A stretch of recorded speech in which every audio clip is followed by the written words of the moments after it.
Ka sorkar Meghalaya negasngi lengba menteri rangba ukurat sangma kila Aiti ya jaka ban shna ya National Law University Meghalaya but ya Meghalaya State Judicial Academy ya ni jeng Aiti ya jaka la Aiti do menteri rangba jala ukurat sangma Shaw Chief Justice ka High Court jongka Meghalaya Sanjib Banerjee ubadairu Chancellor jongka National Law University jongka Meghalaya ka sorkar jala ka Aiti ya jaka ka bahe kembah ribusan akar bante ya ka skul ba ha Mawkhanu Mawpdang Iskas Hills District hagani jing Aiti ya kini ka jaka ladon langru da ka menteri badai pej ya ka kam an ka kong an perin langdo u menteri ka tanat puli puti u rakam isangma u justice Hamarsan S thank you u justice W Dingdo u justice Biswadip Batachaji Professor Indrajit Dube, Vice Chancellor ka National Law University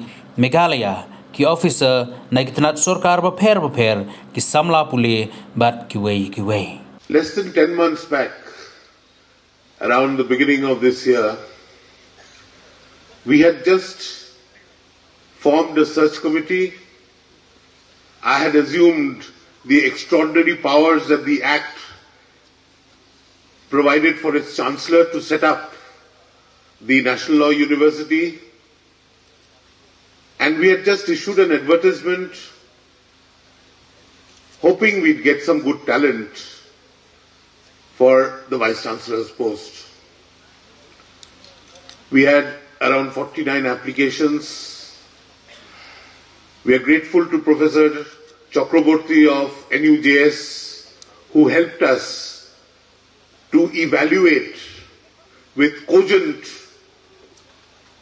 parameters, and we whittled down the number of applications to about 13, and we called probably 9 or 10 for interviews conducted extensively over 2 days. This was early in January when we still didn't know where the campus would be, where the students would come from, or whether we'd be able to set it up in course of the year at all. An institution that not only elevated our nation but also command respect on a global stage. Thank you for your attention, and let us look forward to a journey replete with challenges, opportunities and uncharted territories of the knowledge. That we are all working towards building and ensuring that this institute would at the end contribute immensely to the state of Meghalaya and to the country as a whole. We are clear in our agenda for the state.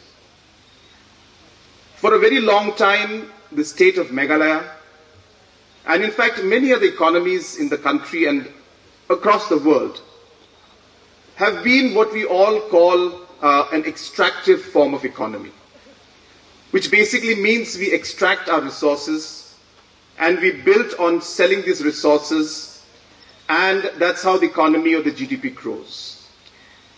And hence we have seen many nations, especially the smaller nations, which have managed to move from what we call an extractive economy into something which we call a regenerative economy.